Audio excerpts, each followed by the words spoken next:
Asnières éoliennes ont lancé la phase très impressionnante de construction. Avec 30 millions d'euros d'investissement, c'est un des plus gros projets économiques qu'aura connu ce secteur. Un projet adapté à son contexte rural de moyenne montagne. C'est un site sur lequel on avait deux objectifs importants qui étaient de maintenir l'aspect esthétique du site. C'est un site magnifique du Puy-de-Dôme et de ne vraiment causer aucun problème de sécurité. Parce que on a des vents très importants, des rafales à plus de 100 km/h, dans des conditions parfois de température très basses. Et donc il a fallu prendre des machines qui étaient à la fois légères et esthétiques et extrêmement résistantes, ce qui est le cas des éoliennes qu'on a choisies ici.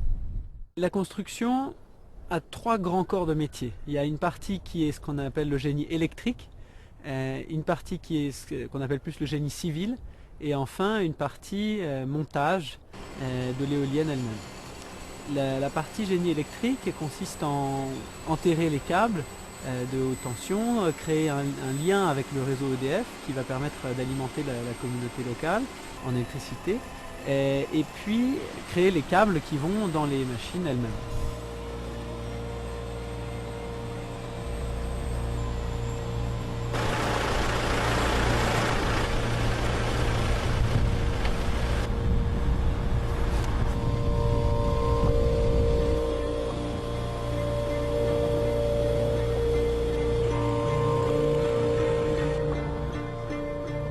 La partie génie civil, elle est un peu plus lourde puisqu'il s'agit de creuser des fondations très profondes, donc un socle sur lequel vont s'appuyer les machines, dans laquelle on mettra beaucoup de ferraillage, d'acier, de béton et de points d'ancrage pour ces machines qui sont quand même des tours gigantesques, même si elles sont légères, esthétiques, ça reste des machines impressionnantes et qui doivent remplir des normes de sécurité très précises.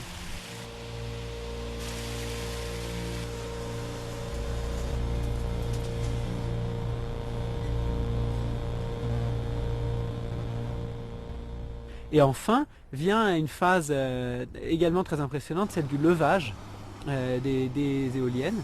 Elles viennent parfois d'Allemagne, en camion, en convois spéciaux, des convois qui font 25-30 mètres de long, qui amènent les pales à travers les routes de montagne, et on les monte à l'aide de grues, une par une, comme un Lego.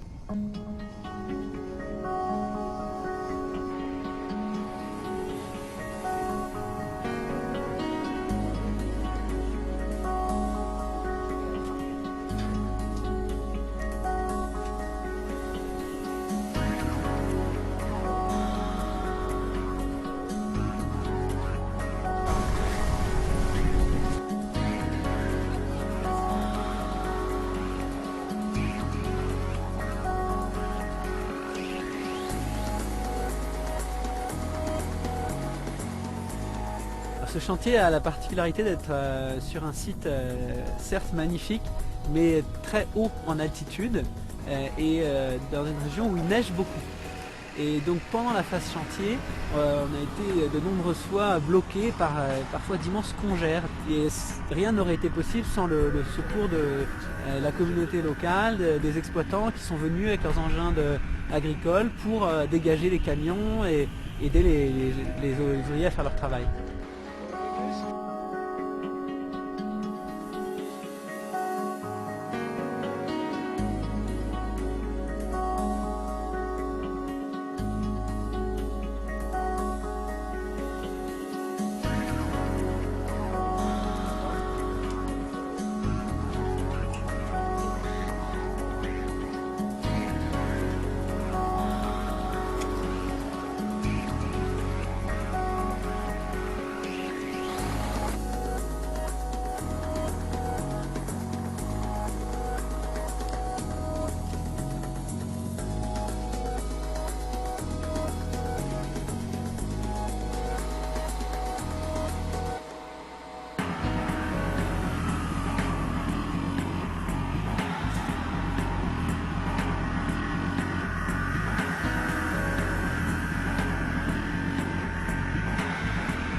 le regard des habitants a évolué.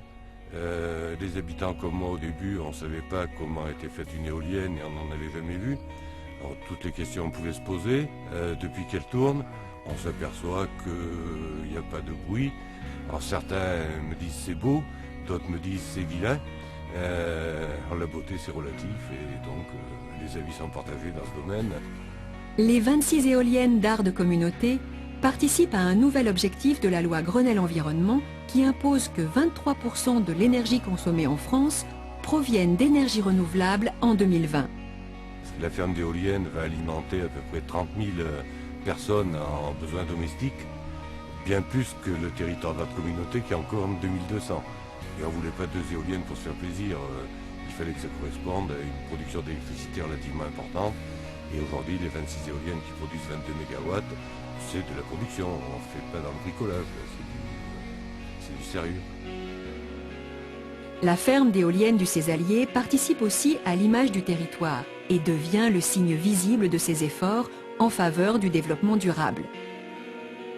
De plus, les retombées économiques de ce projet permettent à la communauté de communes le développement de nombreuses actions en faveur de la population. Des investissements en vue de la création d'une maison pour les praticiens de la santé et l'acquisition d'engins de déneigement ont déjà pu avoir lieu. Et un projet de résidence de tourisme viendra bientôt compléter l'offre touristique. Grâce au vent enfin dompté, le territoire d'Ardes Communauté a su trouver un second souffle entre modernité et tradition, entre agriculture artisanale et tourisme vert. Le Césalier demeure un territoire ouvert à tous.